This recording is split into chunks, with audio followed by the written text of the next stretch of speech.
Good day. My name is Alan Palmer, St. Vincent the Grenadines' favorite and most hated son, the diaspora machismo.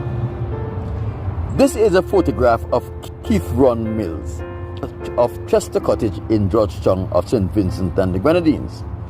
Keithron is a 29-year-old youth. In 2020, Keithron enlisted in the British Armed Forces. After 2 years, he was identified for promotion as a junior NCO. In 2021, Keithron was on a NATO mission to Estonia. While he was on that mission, he had to confront sub-16 degrees Celsius temperature which he strove in. Let me put this in context. In St. Vincent and the Grenadines, when the temperature dropped below 70 degrees, Vincentians complain that it is extremely cold. So to have one of our young men to journey to one of the Baltic states and strive in sub-16 degrees temperature is quite an achievement. Today, just over a month after his vacation started, Keithron is sitting in the prisons of St. Vincent and the Grenadines, incarcerated as a convicted felon. Let us take some time to examine Keithron's story. Keithron is from a very poor family in Georgetown. He left St. Vincent and the Grenadines 2 years ago to try to make a better life for himself and his family. By no means, serving 2 years in the British Armed Forces does not make Keithron a wealthy person. However, because of his service, he's able to afford some of the things he was unable to afford before he left St. Vincent and the Grenadines. On the 2nd of January 2022, sometime before 7 p.m., a so-called concerned person called the Georgetown police station and informed the police officers that there is a person in a silver Suzuki Jeep, registration number RX531, who was discharging a live firearm in Dixon village. Dixon is a very small village within the city of Georgetown. The informant also informed the police that the vehicle is on its way to Georgetown as they speak. The police stopped the vehicle and identified themselves. Keithron cooperated with the police. When requested to search the vehicle for guns and ammunition, Keithron voluntarily allowed the police to search the vehicle. A .45 pistol was discovered under the driver's seat of the vehicle. Keithron was later arrested, charged, and taken to court, where he was convicted for having in his possession and for the discharge of a .45 pistol in a public place. The magistrate found Keithron guilty of having in his possession an unlicensed, unregistered firearm and sentenced him to prison. Keithron was represented by a lawyer who did a very poor job at representing this youth. Let us take a closer look at the evidence that was presented before the court and see if the court brought Keithron Mills guilty beyond a reasonable doubt. In other words, did the prosecution satisfy the court with enough evidence to show that Keithron Mills had possession of that firearm, and did he know that firearm was in the vehicle that he was driving? Here are some things to take into consideration. The village of Dixon in St. Vincent and the Grenadines, which is a part of the town of Georgetown, has a population of less than 700 people, and the people are closely housed together. Basically, everyone in the community knows everyone. Here we have a situation where a person in a strange or rented vehicle were in that neighborhood discharging a firearm, and only one person saw it fit to call the police. It is not to say that there is a scarcity of phone. 80% of the residents of Dixon has a cell phone, and a lot of them have fixed line in their homes.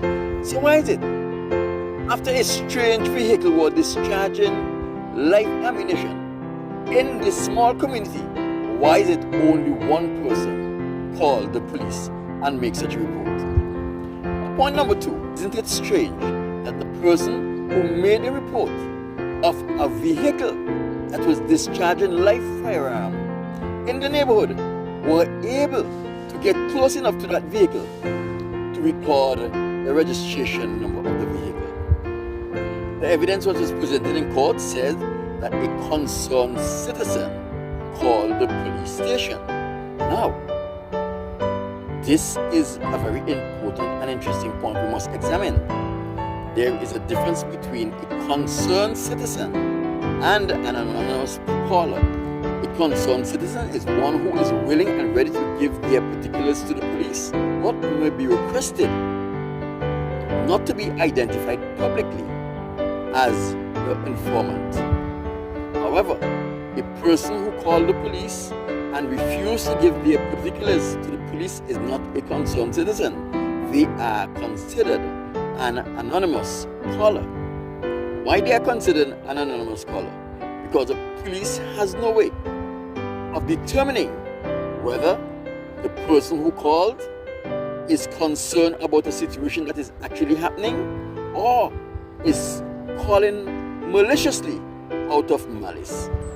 So if it was a concerned caller that called the police should have in their possession the name, the address, and the phone number of the person who made the call, informing the police of the silver Suzuki Jeep RX 531 that was discharging ammunition, live ammunition, within the neighborhood.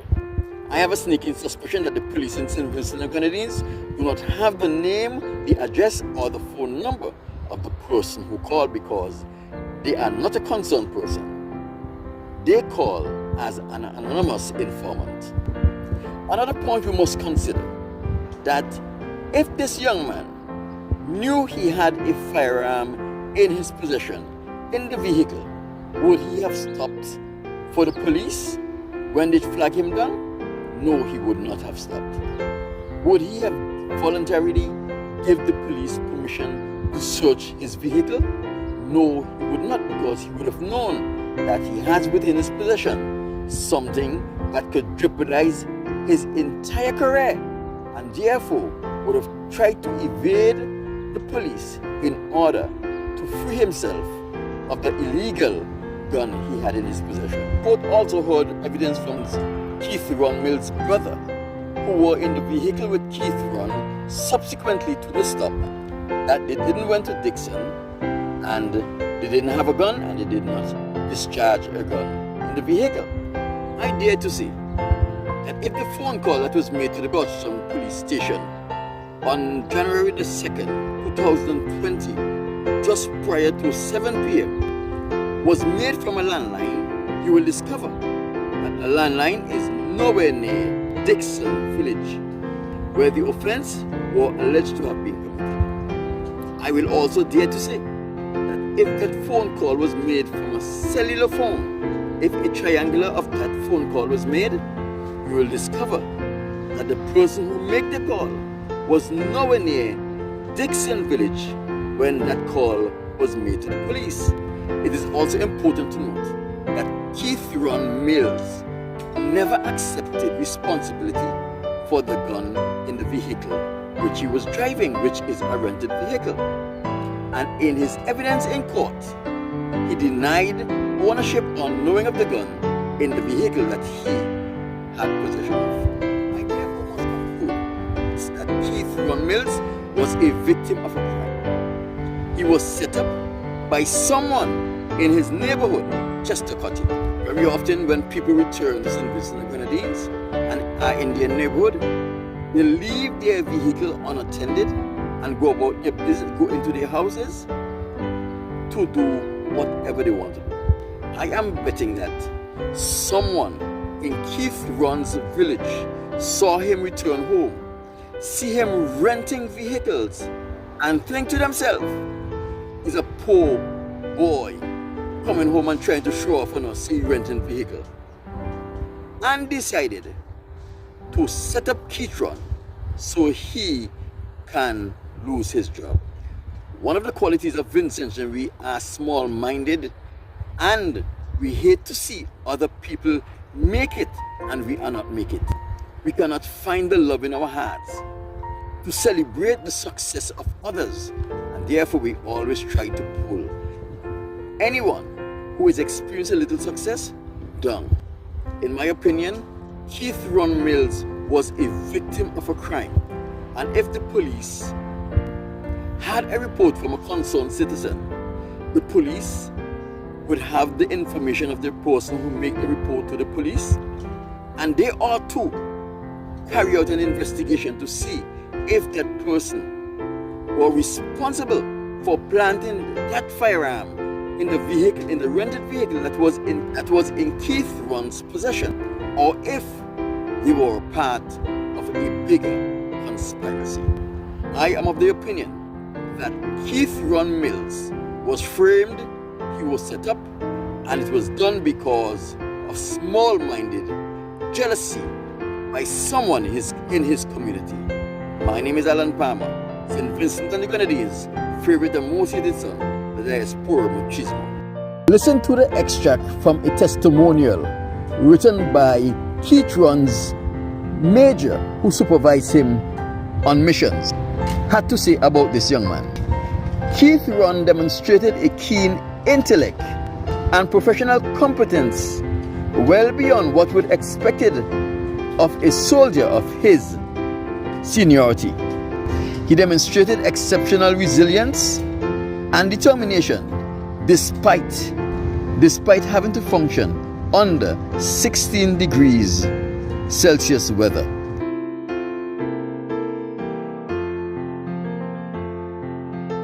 The laws operate on a principle that it is better for one guilty man to go free than to have one innocent person be convicted.